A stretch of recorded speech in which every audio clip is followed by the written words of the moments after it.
ചപ്പ് ചവറുകൾ, അതായത് ആവശ്യമില്ലാത്ത റീലൊക്കെ കണ്ട് സമയം പോവില്ലേ, ആവശ്യമില്ലാത്ത നെഗറ്റീവുള്ള സാധനങ്ങൾ കാണുന്നതിന്, അല്ലെങ്കിൽ മോശം ഒരു ഗുണമില്ലാത്ത കാര്യങ്ങൾ കാണുന്നതിന് നമുക്ക് ഡൂം സ്ക്രോളിംഗ് എന്ന് പറയാം. Dome scrolling. ഇനി മന്നിപ്പ്. ഇതേ റീല് കണ്ട് നമ്മുടെ കിളിയൊക്കെ പോയി ഒന്നും ഓർമ്മയില്ല, ഒന്നും അറിയില്ല. അതിന് നമ്മൾ പറയുക ബ്രെയിൻ റോട്ട് എന്നാണ്.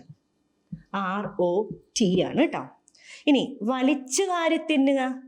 ഈ കുഴിമന്തി ആവശ്യമുള്ള സാധനം എല്ലാം കഴിച്ച് കോളയും പെപ്സിയൊക്കെ കുടിച്ച് ഒരു ഗുണവുമില്ലാത്ത കാര്യങ്ങൾ കഴിക്കുന്നതിനെ പറയുക ബിഞ്ച് ഈറ്റിംഗ് എന്നാണ്.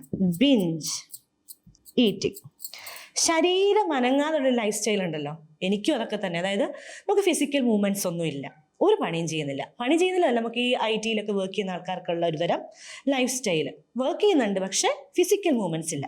അതിന് പറയാ സെഡൻറ്ററി ലൈഫ് സ്റ്റൈൽ എന്നാണ്. ഇതെല്ലാം ലൈഫ് സ്റ്റൈലുമായിട്ട് ബന്ധപ്പെട്ട വാക്കുകളാണ് കേട്ടോ. ഇനി അപ്പോഴേ മാറ്റി വയ്ക്കുക. ഇതിൻ്റെ എല്ലാ റിസൾട്ട് എന്താണ്? നമ്മൾ ചെയ്യാനുള്ള ജോലിയൊക്കെ മാറ്റി വെക്കേണ്ടി വരും. ആ മാറ്റി വയ്ക്കുക എന്നെങ്ങനെ പറയാം? അതൊന്നും കമൻറ്റ് ചെയ്തോളൂ കേട്ടോ. അപ്പോൾ നമുക്കിനി അടുത്ത ക്ലാസ്സിൽ കാണാം.